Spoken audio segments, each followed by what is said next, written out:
Hey guys, and welcome back to Z3 Cubing. Today I'm going to be checking out 3 amazing new speed cubes that utilize magnets instead of springs.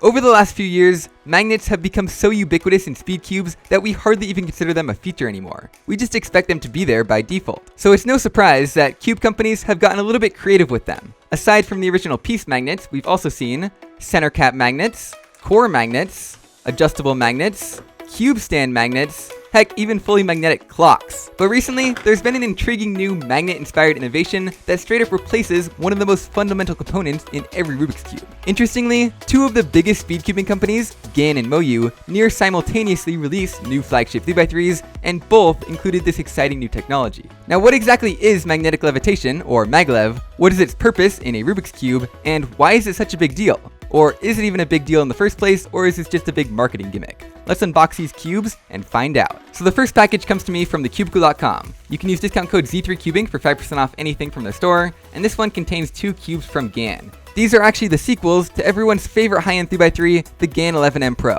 with the GAN 12M Leap, we'll check that out later in the video, and of course the GAN 12 MagLev. On the other side of the equation, we have a package straight from MoYu in China. It looks like I've been given a new name, so apparently I'm Z3 Cuber now. Inside, once we get past the immense amount of bubble wrap, we actually have 2 new MagLev speed cubes. One is a sequel to another great high-end 3x3, the Weilong WR M 2020 with the 2021 version, and the other is a sequel to my absolute favorite budget cube, the RS3 M 2020 with, you guessed it, the 2021 version. It's not often when trying out a new feature that we get to try it out simultaneously at 3 different price ranges. We have a budget cube at $14, a mid-range cube at $30, and, well, let's just say GAN had to have set some new record by pricing their high-end cube at $78. So let's get these cubes opened up so we can check out how or if MagLev improves their performance. By the way, GAN definitely had the fanciest unboxing experience with this nice plastic card for no reason. All 3 come with accessories boxes, and these 2 come with nice plastic cases. And whoop!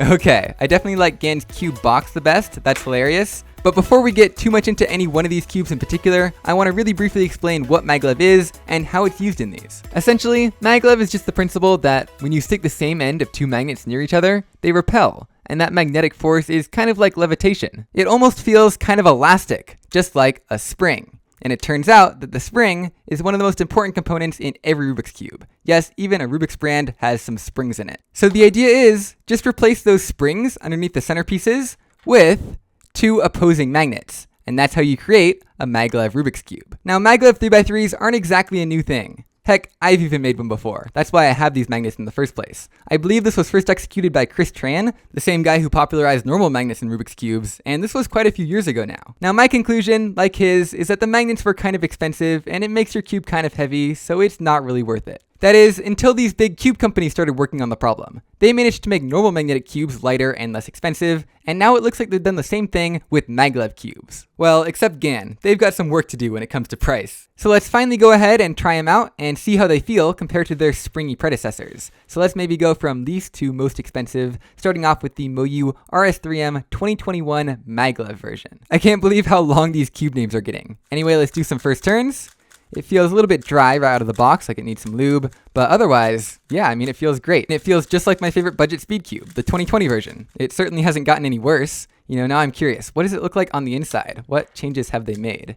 Oh, okay, that looks incredibly similar. Here's the old one on the right. Yeah, I honestly can't point out anything that's changed other than the MagLev. So I wonder if you can feel the difference with the MagLev. So here's the old cube, and here's the new cube. Oh, okay, so that definitely is different. Can you feel that in the turning? There we go, and oh, yeah. That's definitely quite a different feeling in a very subtle way. I'll try and explain exactly what I mean in a minute, but in the meantime, one advantage of MagLev is that it eliminates spring noise because, well, there are no springs to make any noise. Next up, the MoYu Weilong WR M 2021 MagLev version. It looks like the internals are purple, so that's pretty interesting. So let's try it out. First turns. Ooh, I really like that. It's so smooth. Yeah, it feels better than the 2020 version right off the bat. Honestly, it feels kind of like a GAN cube.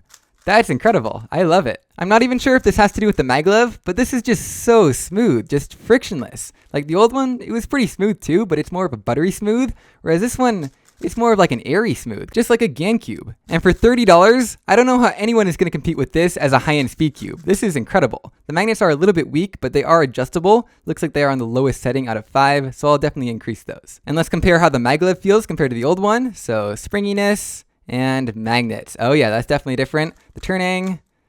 And the turning, oh yeah, I definitely like that. Again, it's pretty subtle, but I think I like the MagLev version better. I'll explain exactly what I mean after the final cube. Alright, let's see what GAN has done to impress us this time. The first thing I noticed just holding it in my hands is that it has a UV coating, which I think is supposed to make it more durable and easier to grip. It looks and feels kind of glossy. This was actually an option on the 11M Pro that was more expensive, but it seems like it comes by default on the GAN 12 MagLev. Anyway, let's go ahead and try it out. Yep, that's definitely a GAN cube. Yeah, I mean, it feels very nice. What else would you expect from GAN? Yeah, it's light, it's airy, it's smooth, it's frictionless. Even got a little bit of crunchiness in there as you're turning fast, which I really like. It feels like they just have everything dialed in perfectly. The magnet strength feels great out of the box, although it is adjustable on the corners there. And just from turning it, I can tell that there's gotta be core magnets. Yep, it looks like they're down in there. Basically what those do is that they literally pull you towards each turn from a much greater distance than normal magnets would. So you can literally have the cube turned halfway and just touch it and it'll instantly become aligned. This is an amazing feature that I'm honestly surprised no one else has copied yet because it just makes the cube that much easier to turn. Compared to the 11M Pro, it is a little bit heavier because of the MagLev, but I can honestly barely tell the difference. Now let's do the same comparison as I did with the MoYu ones. So here's the springiness of the 11M Pro versus the GAN 12 MagLev. And oh yeah, I can definitely tell the difference. How about the turning?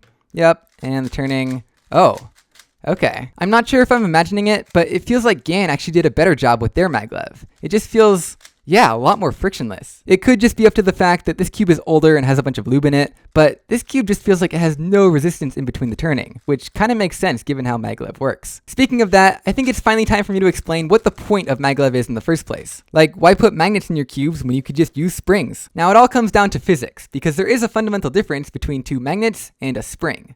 With a basic spring, the amount of force that you feel pushing back is directly proportional to how much you're compressing it. So what that means is that if you compress it a little bit, you'll feel a little force, and if you compress it double that amount, you'll feel double that force. Whereas with magnets, things get a little bit more complicated because the magnetic force actually changes with the square of the distance between them. That basically means that the same increases in compression can result in much bigger increases in force. What that means is that in a normal cube with springs, the amount of force that you're feeling from those springs when the cube is totally cubic is very similar to the amount of force that you're feeling when the cube is totally maxed out like this. Whereas if you design the magnets right on a MagLev cube, you can make it so that there's very little force when the cube is like this, whereas there's a much bigger force when the cube is all stretched out like this. You can actually feel that increase in force as you stretch the cube out. And so what that does is kind of makes the cube self-correcting in a way. Instead of just having a hard limit where the spring ends or where it hits the plastic, just like that, it kind of gives you a more gradual transition to that point where you're maxing out the flexibility of the cube. And so the result is that when you're just turning normally, instead of feeling clamped down by those springs as if they're trying to resist you doing that turn,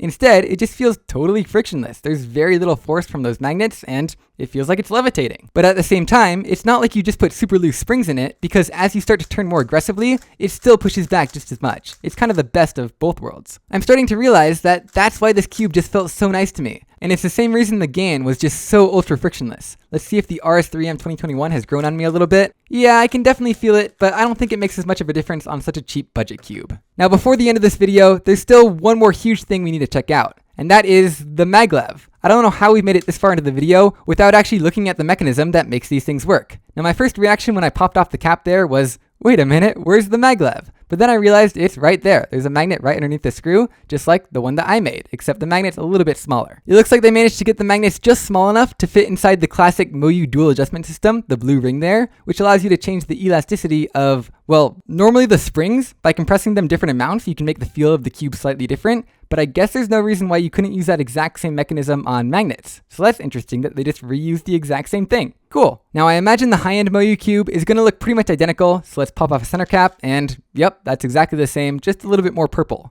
Now what I want to do is quickly take apart one of these centers and have a look at what the magnets look like on the inside. Alright, so I just got it unscrewed from the core. It looks like there's one magnet directly on that screw right there, and then another one embedded down in the plastic right there. And we should just be able to push this magnet down on here and feel that repelling. Yep, exactly like the cube that I made. Okay, I wasn't actually expecting it to be so similar, but looks like it's pretty much the same. Now, they did manage to use much smaller magnets than any cube I've seen before, which probably explains how they managed to get these cubes so much lighter. Now, before I go ahead and close this cube up, I do want to take a look inside this accessories box and find the elasticity adjustment tool. So inside of here, we had some instruction manuals, these little tensioning tools, which are kind of useless, a screwdriver, half a screwdriver, these little black things, my best guess is like a flathead screwdriver to adjust the edge magnets, and of course the elasticity adjustment tool, which I'm going to use to loosen this to maybe 4 clicks. Okay, I messed around with it, and it seemed like 4 was way too much. 1 or 2 seems to strike a good balance. You definitely need a lower setting than you would on MoYu's normal spring cubes. And by the way, the accessories box for the RS3 M has the adjustment tool and a screwdriver, but none of the other things. Anyway, on to the GAN. Let's pop off a center cap here. I am very excited to check this out. Whoa, I have no idea what I'm looking at. So it looks like there's a massive blue donut with the numbers 1 to 6 on it. There's a little tiny ring around it with some notches pointing at the number 2. Maybe this will make more sense once I open up the accessories. So we have the usual GAN bag, the massive GAN instruction manual, another little instruction manual, as well as this mysterious little white box. Let's see what's inside of here. Whoa. I believe these 8 things on the outside are swappable parts for the core magnets. So each corner piece has a magnet in it, and you can probably swap them out with these to make them either weaker or stronger. Probably stronger, I would guess. That's a massive magnet. Wow. And whoa, it looks like even the default parts for the core magnets are way bigger than on the 11M Pro, so they must have found that having a bigger magnet was just useful. Anyway, you can swap those out, or you can use this crazy looking plastic thing, presumably to adjust the centerpiece. This is crazy. Now I'm guessing you use this smaller end to adjust the numbers at the top there. Just sort of set it on there and spin it. There we go. Now it's pointing at number 3. You got to be careful though, because if you press it down and then spin it 90 degrees, the whole thing will pop off. And there we go. There are our 2 magnets. It looks like they took a slightly different approach than MoYu did, but yeah, still the same fundamental concept. Now I just checked with the user manual, and it looks like those numbers we were just adjusting there are the elasticity, or the distance that the magnets are allowed to travel. And it looks like the other adjustment that you can do with these long arm things are the tensions. So if we stick this little plastic claw into the notches and spin it clockwise, it'll go from, I assume that's loosest, all the way up to tightest right there. And of course you can and should do this with the little number piece still on top. It was just easier to demonstrate with it off. So that is GAN's adjustment system. It seems like, as usual, they managed to make theirs way more complicated than it needed to be, but oh well, it works, so I can't complain. Oh yeah, one more thing I wanted to check out on the GAN side before we wrap this video up with some solves is the GAN 12 Leap, which is basically the cheaper version of the GAN 12 MagLev. And well, cheaper is a relative word when we're talking about GAN cubes because this thing is still $67. It does not come with the MagLev, of course, or I believe the glossy finish, but it is at least a little bit cheaper. Now, my main reason for opening this is I just really want to try out this box again. Boop!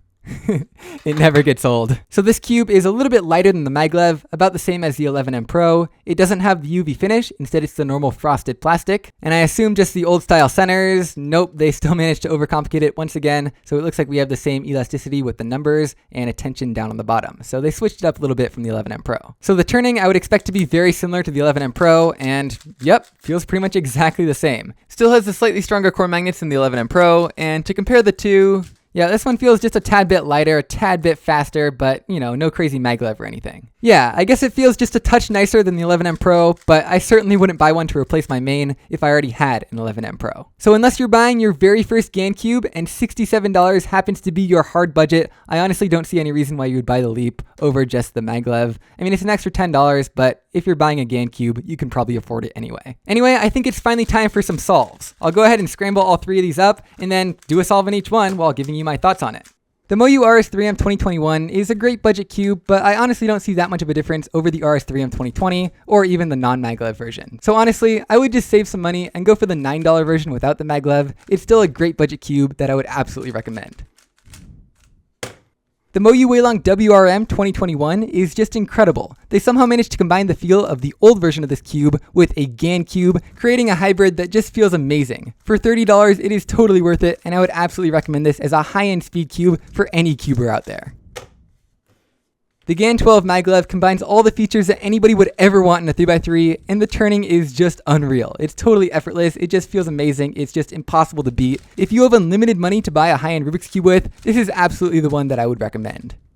Anyway, yeah, that's pretty much it for this video. Again, the prices are $14, $30, and $78 respectively, and you can get all of them at thecubicle.com, linked in the description, with discount code Z3Cubing for 5% off your order. But I hope you all enjoyed and learned something about these new MagLev cubes, and I'll see you guys next time.